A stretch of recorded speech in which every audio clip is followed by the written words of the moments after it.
الله الرحمن الرحيم. الرحمن علم القرآن، خلق الإنسان، علمه البيان. الشمس والقمر بحسبان، والنجم والشجر يسجدان. والسماء رفعها ووضع الميزان، ألا تطغوا في الميزان، وأقيموا الوزن بالقسط ولا تخسروا الميزان. والأرض وضعها للأنام، فيها فاكهة والنخل ذات الأكمام، والحب ذو العصف والريحان. فبأي آلاء ربكما تكذبان؟ خلق الإنسان من صلصال كالفخار، وخلق الجان من مارج من نار. فبأي آلاء ربكما تكذبان؟ رب المشرقين ورب المغربين. فبأي آلاء ربكما تكذبان؟ مرج البحرين يلتقيان، بينهما برزخ لا يبغيان. فبأي آلاء ربكما تكذبان؟ يخرج منهما اللؤلؤ والمرجان. فبأي آلاء ربكما تكذبان؟ وله الجوار المنشآت في البحر كالأعلام.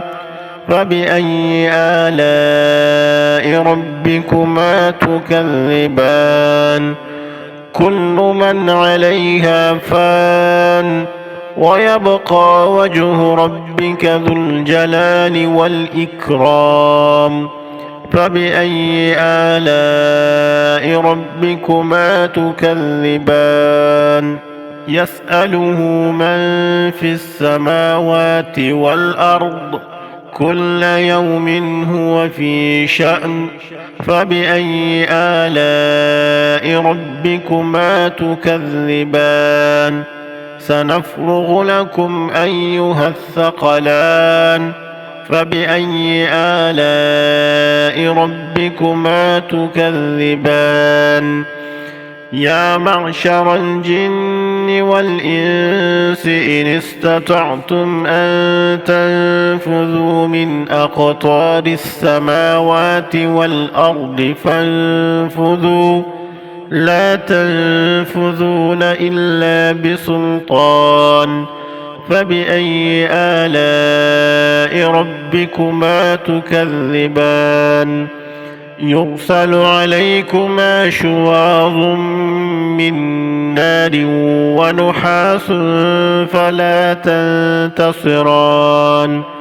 فبأي آلاء ربكما تكذبان؟ فإذا انشقت السماء فكانت وردة كالدهان. فبأي آلاء ربكما تكذبان؟ فيومئذ لا يسأل عن ذنبه إنس ولا جان. فبأي آلاء ربكما تكذبان؟ يعرف المجرمون بسيماهم فيؤخذ بالنواصي والأقدام. فبأي آلاء ربكما تكذبان؟ هذه جهنم التي يكذب بها المجرمون، يطوفون بينها وبين حميم آن. فبأي آلاء ربكما تكذبان ولمن خاف مقام ربه جنتان فبأي آلاء ربكما تكذبان ذواتا أفنان فبأي آلاء ربكما تكذبان فيهما عينان تجريان فبأي آلاء ربكما تكذبان فيهما من كل فاكهة زوجان فبأي آلاء ربكما تكذبان متكئين على فرش بطائنها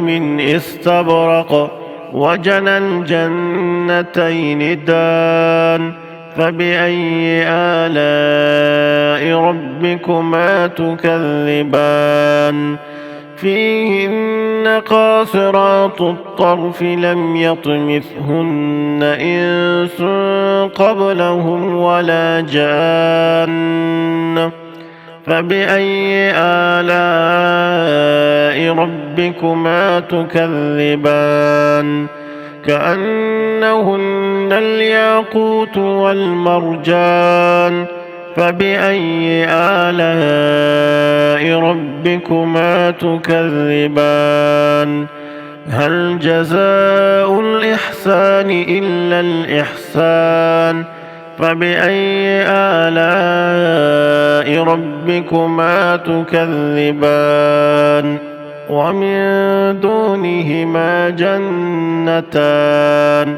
فبأي آلاء ربكما تكذبان مدهامتان فبأي آلاء ربكما تكذبان فيهما عينان نضاختان فبأي آلاء ربكما تكذبان فيهما فاكهة ونخل ورمان فبأي آلاء ربكما تكذبان فيهن خيرات حسان فبأي آلاء ربكما تكذبان حور مقصورات في الخيام فبأي آلاء ربكما تكذبان لم يطمثهن إنس قبلهم ولا جان فبأي آلاء ربكما تكذبان متكئين على رفرف خضر وعبقري حسان فبأي آلاء ربكما تكذبان تبارك اسم ربك ذي الجلال والإكرام